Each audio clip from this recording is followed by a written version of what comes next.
Thank you very much, Mr. Speaker. And I first want to thank the people of Kiharu for giving me another chance to come and serve them here in the August House. And Mr. Speaker, actually singularly thank them because they advised me not to have any campaign materials, that they would elect me without any. And they actually did that, Mr. Speaker. I also want to applaud the people of Kenya for voting and conducting our elections in a very peaceful manner, Mr. Speaker, and that is why we are all here celebrating our democracy. Going to the issue, Mr. Speaker, I remember very well when we were recalled from recess, Mr. Speaker, to come and discuss the amendment of the Political Parties Act, Mr. Speaker. We looked subdued then because we are facing people in this house who were chest dumping, telling us that they are the system and their way was the highway. Mr. Speaker, we advised them that it is important that this house continues to make laws for posterity and for the good of all. Unfortunately, Mr. Speaker, the bad law they passed, Mr. Speaker, has put them in the situation that you are in today. Mr. Speaker, the question before this house is on who is the majority. Which team is the majority in this house? And Mr. Speaker, this is very clear. We have Kenya Kwanza, where I belong, organized. It is a coalition of political parties. There are agreements, Mr. Speaker, of the constituent parties. We went to the elections, Mr. Speaker, and the parties that make the coalition of Kenya Kwanza emerged victorious insofar as majority is concerned. Mr. Speaker, it has been said there before, but it is good for me to put to record that UDA, the party I belong, we have 145 members in this house. Ford Kenya, Mr. Speaker, the SIBA party, we have 6 members in this house. Yes, order, there's a point of order. Honorable Elisha. Mr. Speaker, as one of the celebrated MPs from Game, I want to remind my brother of phonetics. You know, you can't use on or to. You must be clear on the language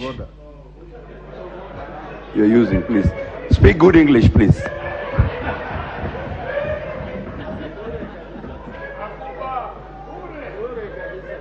Mr. Speaker, we may not have time to respond to every frivolities, Mr. Speaker. Ford Kenya has got 6, ANC 8, UDM 8, Mr. Speaker, Chap 2, PA 3, TSP 2, DP, MDG, NAP Kenya, MDD, MDDG 1 each, Mr. Speaker, and CCM 1. That makes a total of 179 members in this National Assembly. Mr. Speaker, that is already majority. If you add even, Mr. Speaker, the 10 members, independent members, who are currently leaning towards the majority side, Mr. Speaker, you can clearly see now we have almost a supermajority. But there are other issues, Mr. Speaker, insofar as some of the parties I mentioned is concerned. And I am going to the other side, Mr. Speaker, of Azimio, One Kenya Alliance.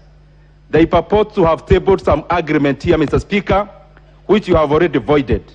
Mr. Speaker, an agreement signed on a blank paper, Mr. Speaker, at night in a dark room, where most of the material is not given to all the parties, Mr. Speaker, and under duress.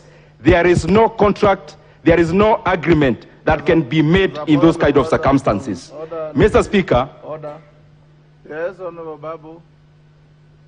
Speaker, what Honorable Ndindi Nyoro is saying, Mr. Speaker, I know they are important and detailed, but the problem is that the most important parts are not detailed and the most detailed parts are not important. Mr. Speaker, it is very unparliamentary for him to act in a frivolous way, Mr. Speaker, by saying that the documents were signed in a dark room, Mr. Speaker.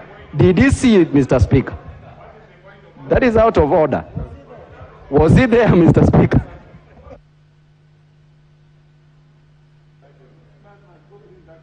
Mr. Speaker, because I can see my time is already up, I call upon... Thank you very much, Mr. Speaker.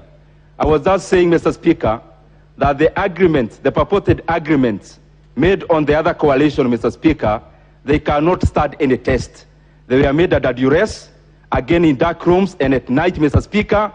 Most of these people were given blank pages to sign, and there is no page with content that is countersigned by those signatories, Mr. Speaker.